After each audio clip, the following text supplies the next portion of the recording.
Well, you weren't going to lose this game, were you? No, I was not. We've never lost a home game on our court, and I sure as heck was not letting that happen tonight. And it wasn't just me. Everyone stepped up at the end, especially Ryan Young got that steal down there with that jump ball, and it's our possession. And, I went to the foul line because of her, and you know what? I just credit everyone. It was everyone tonight.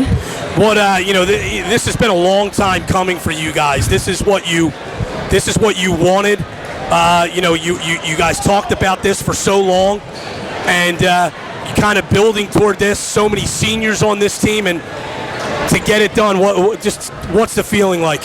It feels incredible, and you know what?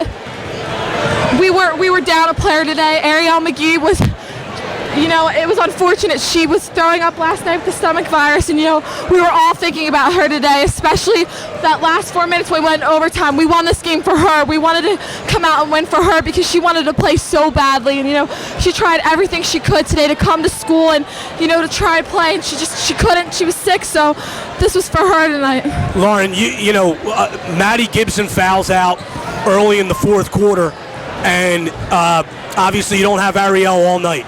And at one point you're down 6. What are you thinking there? To be completely honest, I don't think I was thinking. I just was playing the game, and you can't get too high and you can't get too low during these kinds of games. You have to stay even keel, and if you get on a run, you got to try to contain your run, and if the other team's getting on a run, you got to try to play defense and stay calm. I think we did a great job of that tonight. One of the things we talked about, and you touched on it, is the girls that contributed with types of plays that don't show up on a stat sheet. They don't show up in a box score. But if they're not made, whether it was Ryan Young or Carrie Wonder, Lizzie Selecki with a couple of big baskets was able to expand the defense and become a threat. I mean, everybody contributed. Yeah, definitely, especially when we spread out. They knew that if I was going to drive that lane and kick it out, they were ready to shoot the ball. Especially when Jordan Wallace was coming up, Lizzie was wide open on the block, and she knew that I was going to get her, I would pass her that ball, and I thought she did. She hit a few timely layups there, so she did a great job down there. And Jordan Wallace, you touched on her. She was quite a force down there inside. Yes, I mean, she's a nice player, but you still challenged her and you took it to her. Yeah, you know what? They're all great players, especially Jordan Wallace. She's so dominant inside, and I just thought we tried our best to box her out. We're a small team, but I thought we had a lot of heart tonight, and I thought that showed. All right, well, Lauren, congratulations. Go celebrate with your teammates, and really, congratulations. What a gutsy performance. Your back's got to hurt. You put the team on your back, and you needed to, and congratulations. You deserve it. Thank you so much. We'll see you Thursday night. Yeah, that's going to be a huge game, too. All right, so Lauren Holden, thanks to her. Let's take a quick break. 58-55 over Sterling, and joining us right now is lower coach Scott Douglas, and you've now won one of these, and you can tell everyone how hard it is to win one, can't you? This is unbelievable. It is so hard. I've been the head coach 7 years and been with the program I think 18 or 19, and man, these things don't come around here too often. So, this is great, and trust me, I'll be lecturing people on how hard this is to even get here, let alone win. Tell us about the fourth quarter, Scott, because you're in a situation where we all know you don't have Ariel. Maddie fouls out. Lauren at one point turns her ankle, and you're down 6. And Lauren's had a couple games this year against very good teams where she struggled, and she just wasn't going to let you lose tonight. No, on a defensive end, I probably had 7 or 8 girls in that fourth quarter that stepped up. Offensive end, she took the game over. We asked her, we said, you got to take the game over, and that was maybe the best game I've ever seen her play. But we also had some layups. She fed some layups, and we got some bench players made some made some key layups down the stretch, and that was key. But just speaking of Lawrence, knowing that she's the one we got to go to, and to still do what she did in that fourth quarter is what to me was unbelievable. And you know, Scott, I mean, obviously, you go into the game, no Ariel McGee. The left-handed, you know, she's a sniper. She adds a lot. She spreads the defense, gives Lauren room to penetrate. So now, and then she's a smart player, period. Forget about her ability to put the ball in the basket. Now you don't have her. And as Brian said, 7 minutes, 21 seconds to go in that fourth quarter. Maddie Gibson fouls out. And then you're down 44-38. I mean, at some point, you got to be looking and saying, where is it going to come from? Yeah, I mean, absolutely. The thing with Ariel, I knew defensively we may be able to plug in here and there and get through the game.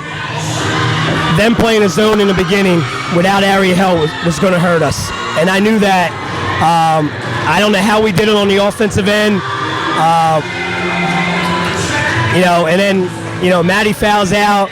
You know, coaches are just like any normal person. You look at the score and say, man, this is going to be a fight to get this one. And my girls fought, and you know, hey, I think the ball bounced our way the last couple of minutes too. I think we got some fouls called for us. Put Lauren on the line, and I don't know what she was from the line tonight, but I only remember her missing maybe one. So that was big. So I got to give it to tonight to Lauren, and probably, you know, my 4th, 5th, 6th, 7th, 8th, 9th girl tonight. Lauren was 14 of 18. 14 of 18. So on the free throw line. Yeah, I don't know how we overcame that, but we did. And you know, I always question our toughness, and I can't question it after tonight. And now you got another game to play on Thursday against Manasquan, who won in overtime. So what do you know about them? Well, we know they're very good, and we know they have a star and 2 or 3 other players that can put the ball in the basket. So Thursday's going to be very tough, but I know you never know. I mean, we went overtime tonight, so we played in a tough basketball game tonight, and for them going overtime, they played in a tough basketball game. So I just, you know, our thing is getting up and down the court, and you know, I think we can compete with a lot of teams if we do that. So hopefully we can still do that against them. But I'll have some information on them tomorrow, and you know, we'll go back to the drawing board. And it's nice to say I got to go to basketball practice now instead of tennis practice tomorrow. So well said. Yeah, and there'll be a few more fans at the next game than you'd have at any of your tennis matches this year too. With all due respect to the tennis players, this place was crazy tonight. That's awesome. That's you know, our administration and did a wonderful job tonight, and you know, throughout this, and tonight was special, and to win the game is even, it just takes it up extra notch. You know, if we come on the short end of it, it was still special tonight to be in a place. I don't know how many people were here, but standing room only, I'm sure. But to get the win, man, this is one they're going to remember for a long time. All right, well, congratulations on it, and you know, you guys deserve that.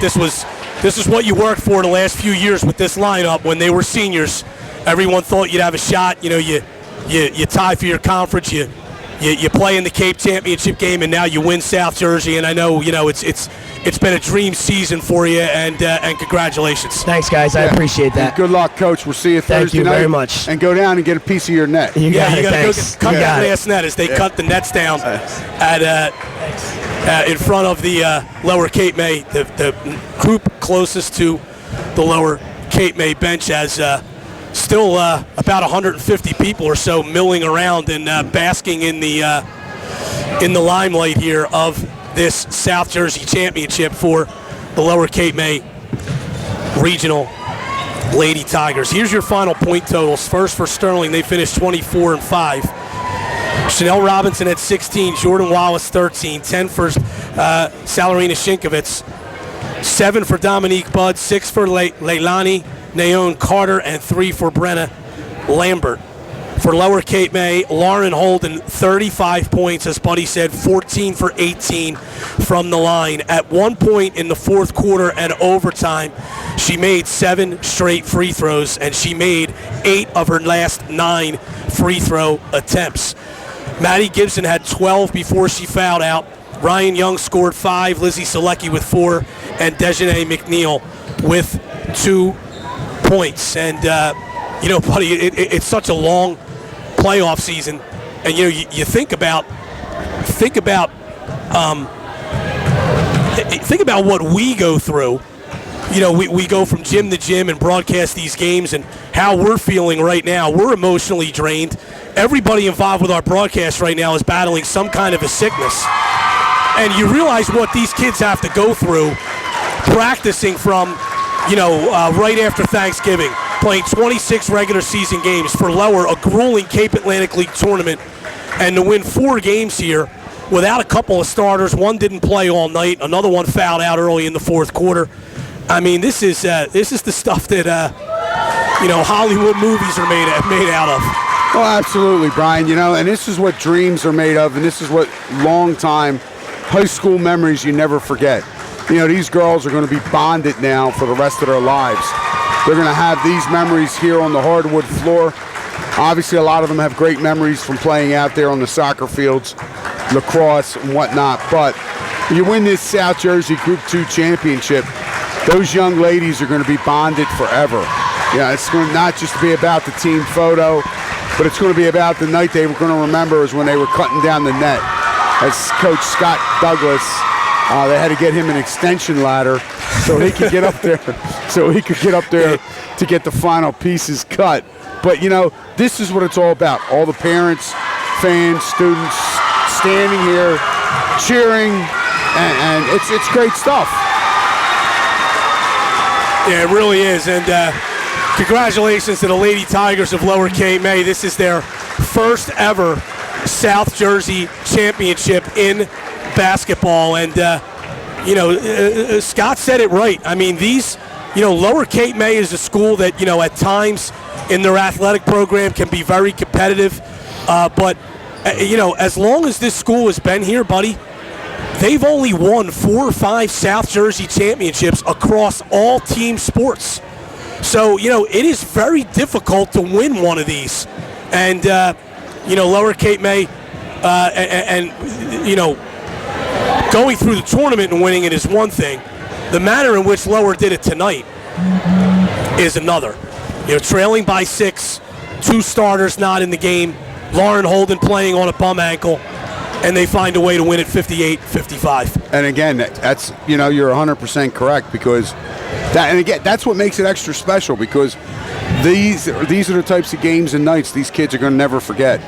And for us to be a small part of it is pretty neat in itself, to be able to be here to broadcast these games, and hopefully we'll see what's going to happen now on Wednesday night, as the Coastal Broadcasting Magical Mystery Tour will be on the road. Yeah, so Lower Cape May will play in a state semifinal on Thursday against Manasquan. That game is a 7 o'clock start Thursday evening from Williamstown High School, and we will certainly be on the air here with you for 98.7 The Coast. We certainly love bringing you these games, and once again, we have way too many to mention, but again, these games don't go on the air without the sponsors. The sponsors help bring these to you, put them on air. A lot of community-minded people that support high school sports and support high school basketball. We certainly appreciate them. Thanks to Johnny back at the studio, our production team here, Matt Ulmer, and a player to be named later. For my partner, he didn't want to be mentioned tonight for some reason. For my partner, Buddy Tarbon, I'm Brian Kniff. Once again, Lower Cape May Regional girls basketball team wins the South Jersey Group 2 championship, 58-55 in overtime over Sterling. This has been high school basketball on 98.7 The Coast.